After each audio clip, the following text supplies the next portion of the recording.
O mercado da habitação e as consequências do desastre ecológico no Rio Grande do Sul. Entrevistamos o presidente Moacir Schuchster, presidente do Secov RS HDM, e Simone Camargo, vice-presidente de condomínios. Pode rodar a entrevista, Tiago. Estamos aqui na Galeteria de Paulo, a melhor galeteria do Brasil. Aliás, inaugurou semana passada em São Paulo uma casa nova, foi um sucesso. Mandar meu abraço carinhoso ao Paulo Jeremia, proprietário da galeteria, que é um empreendedor, é uma criatura extraordinária. Vamos conversar com o presidente Moacir Schuchster, presidente do Secov RS HDM, e a vice-presidente de condomínios, doutora Simone Camargo. Hoje, o Secov está no nosso programa de forma marcante. Nós iniciamos com uma entrevista da Nanda com o Rafael Padoim Nené, que faz parte de um grupo que está em Brasília, trabalhando pela reconstrução do Rio Grande do Sul. Eu vou começar com esse tema com o presidente Moacir Schuchster. A importância do vice-presidente, o Rafael Padoim Nené, estar nesse grupo em Brasília, presidente. Nós estamos, o Rafael está nos representando nessa empreitada, que está sendo liderada pela Federação, e a gente está procurando ajudar em todos os anos, claro, a reconstrução e a normalização das atividades aqui do Rio Grande do Sul. É verdade que tem muita coisa a fazer. Tem muita coisa, presidente? É muita coisa a fazer. Inclusive, nesse momento que a gente fica pensando nas teorias econômicas, né? Isso. Porque tem um economista famoso, que é o John Maynard Keynes, e ele era favorável a de que o Estado investisse bastante. Então, hoje é uma corrente, os que são estruturalistas e os que estão liberais, etc. Mas, enfim, a verdade é a seguinte: os empresários que devem propugnar pelo liberalismo e que o Estado não se envolva, etc., hoje estão pedindo para o Estado dinheiro que invista. É isso mesmo, é isso mesmo. Então, porque a massa de dinheiro que o Estado tem é muito maior e eles têm, então, o Estado tem, então, condições melhores de investir, né? Especialmente porque agora nós aqui do Rio Grande do Sul, com essa enchente que deu, nós perdemos muitas pontes, nós tivemos muita perda de prédios e especialmente, né, como todo mundo sabe, especialmente a deterioração de muita coisa, a começar por plantações, negócios e etc. Então, hoje em dia, é uma discussão muito interessante que os economistas estão fazendo, porque se deixarmos exclusivamente com o capital privado, vai demorar muito, né? Então, o Estado precisa investir com vontade, porque vai haver necessidade de muito dinheiro para colocar as coisas nos eixos.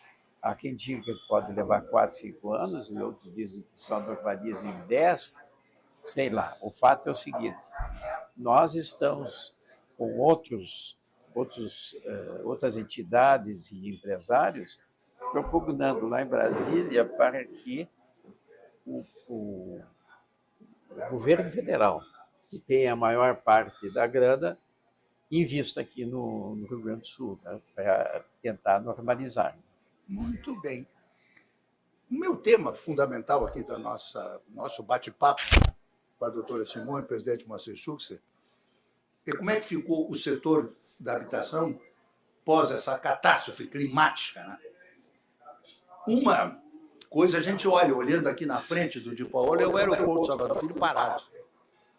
Isso é um prejuízo para o Estado, uma coisa imensa, né?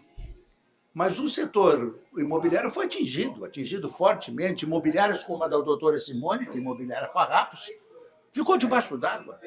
Vocês conseguiram recuperar tudo lá, doutora?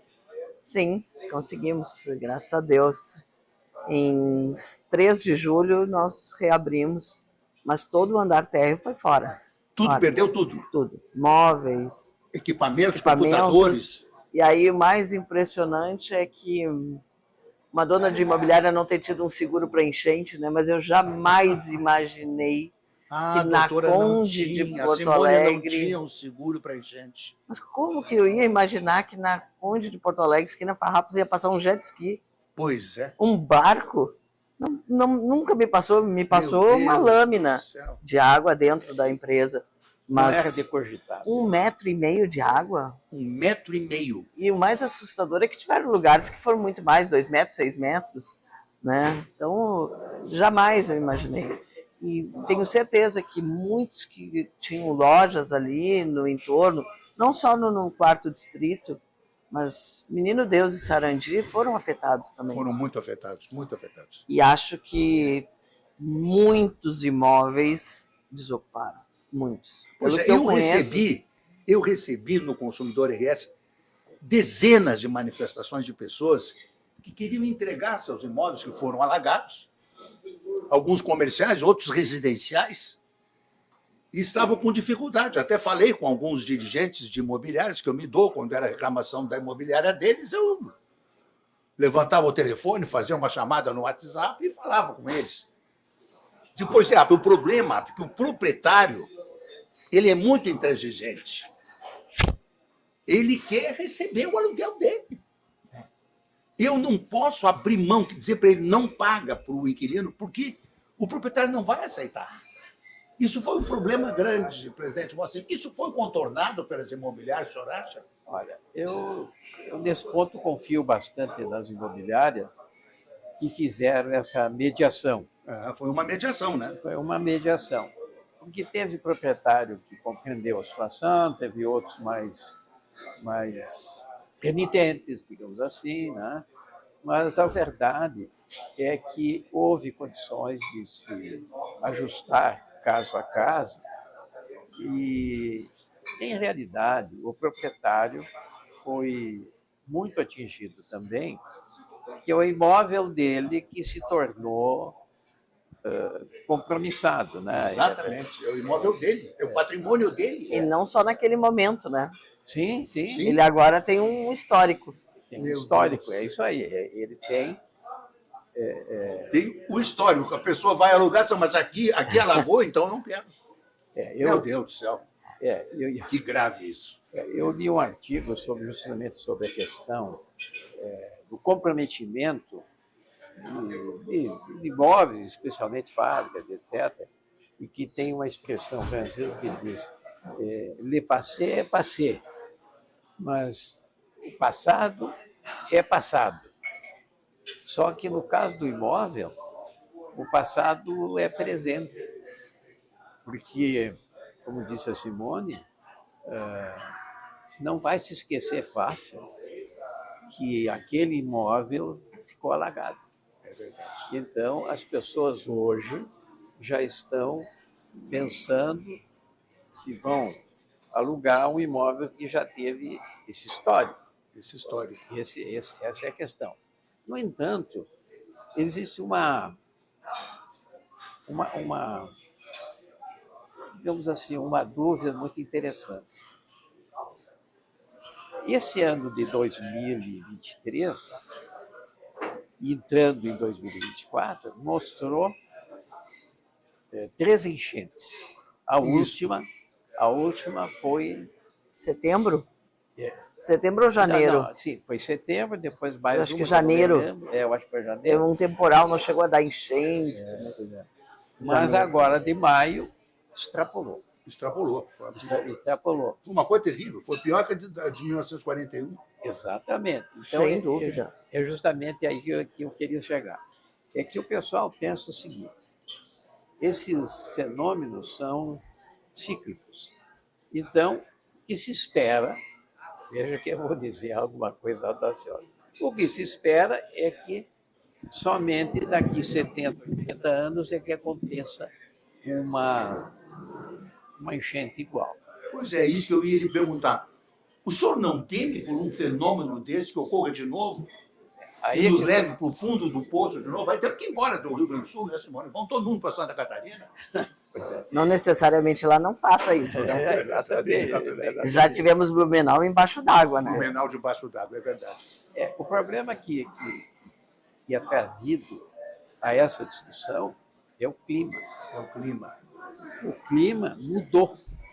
Então, aquele que espera que daqui 70, 80 anos tenhamos uma enchente igual, acho que está sendo otimista. Não é? Porque, em realidade,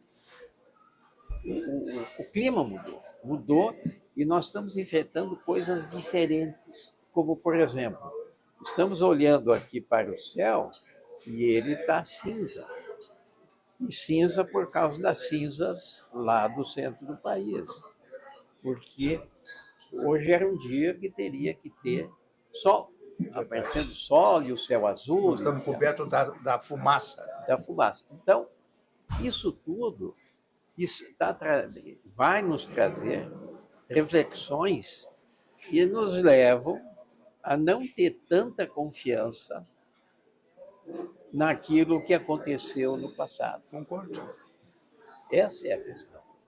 Eu acho que ali O teu no quarto... carro na garagem foi atingido? Não, eu tirei. Ah, tirou o carro? Tirei. Tirou Tirei. o carro antes de Graças ao meu compadre. Ele disse, Simone, tira. Eu disse, não vou tirar. Tira, Simone, pelo amor de Deus. É? Mas, eu acho que uma coisa que a gente tem que pensar é o seguinte. Os bairros, por exemplo, Menino Deus, houve uma enchente, foi atingido fortemente. Na Avenida Getúlio Vargas. Exatamente. Encheu dela. Tem uma amiga que o apartamento era lá embaixo. Olha o caso do hospital, pelo amor de Deus, que aconteceu com o Hospital Hospital Mãe de Deus. É inacreditável.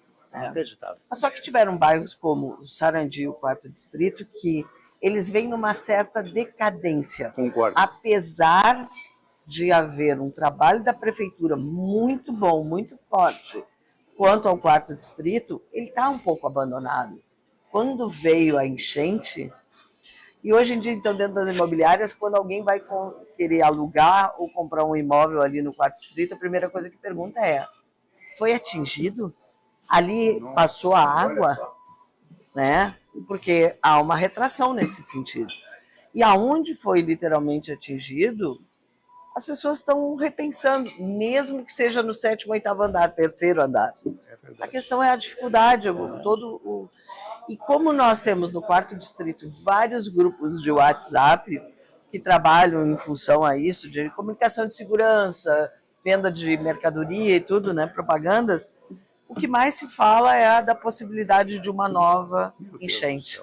Então, se somos pessimistas ou se somos otimistas, como daqui a 70 anos o senhor comentou, não sei, mas se está sempre com aquela coisa de dúvida. Hoje, por exemplo, ontem, eu ouvi um pronunciamento do governador dizendo que hoje, no final da tarde, daria uma tempestade. O governador estava com os olhos arregalados. Exatamente. Eu fiquei apavorado. Com ventos acima de 100, granizo e não sei o quê. Mas ele disse, fiquem tranquilos que não haverá enchente.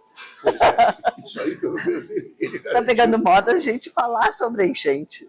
É verdade. O setor teve redução de funcionários, presidente, pós a catástrofe climática? Olha, pela nossa pesquisa lá, é um processo que está em baixa. Primeiro porque as próprias imobiliárias hoje estão se aperfeiçoando tecnologicamente, Exatamente. etc. Então, estão reduzindo funcionários. E depois nós tivemos a pandemia que obrigou todas as empresas, não foram só as imobiliárias, todas as empresas a reorganizar as suas tarefas, etc., porque, caso contrário, elas ficariam para trás ou até no prejuízo. Claro. Hoje em dia... Muita gente trabalhando de home office, né? Sim, isso aconteceu, não é? E agora, a grande questão, inclusive a gente vê pela imprensa nos Estados Unidos, tem gente que não quer voltar aos escritórios. Ele quer ficar em casa trabalhando. Então, está dando uma certa movimentação ter pessoas que querem ficar em casa e não querem voltar, etc. Por quê?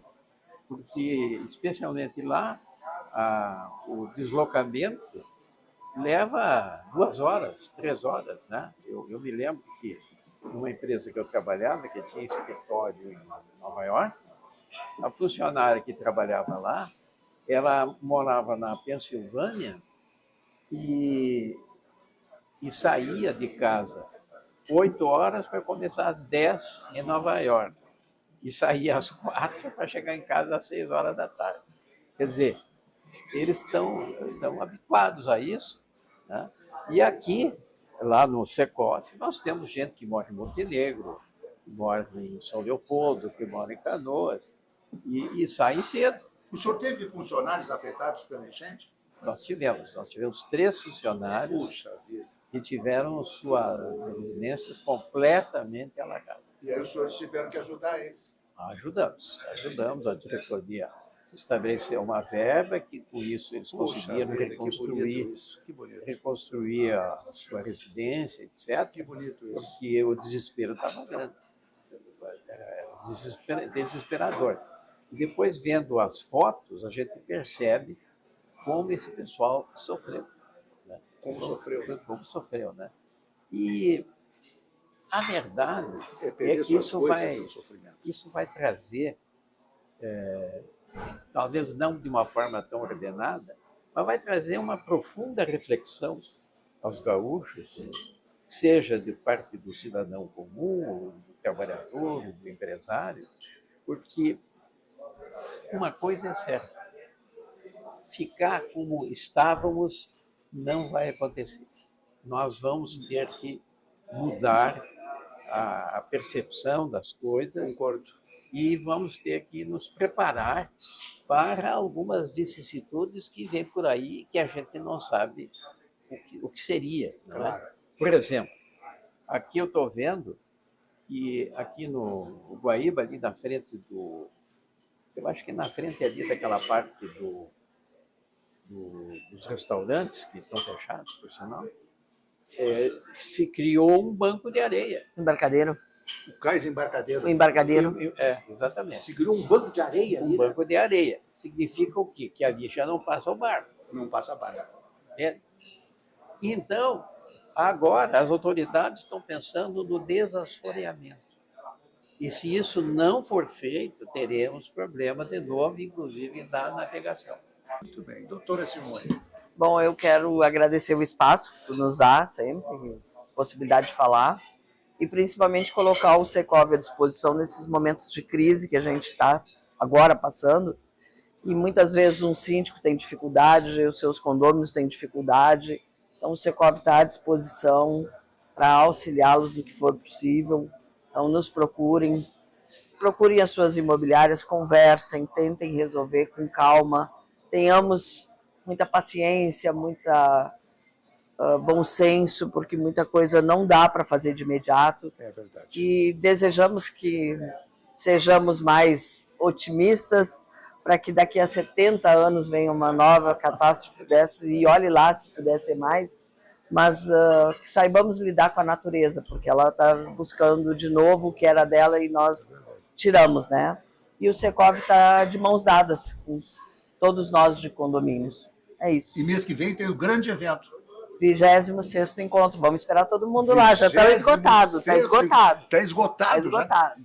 Aí vão começar a me pedir para conseguir vaga. Parece que eu estou vendo. Então vai ser na Ayamu. Ayamu. Gaguejo. Na Andradas 1, 2, 3, 4, 8º andar. Nós temos divulgado bastante no Consumidor RS o evento, que é espetacular, né?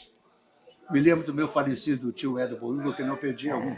Mas eu tenho saudades dos 2 dias que tínhamos no Plaza ali. É verdade, os 2 dias. 2 dias. Agora virou um dia. Desde a pandemia a gente fez É a nova isso. realidade.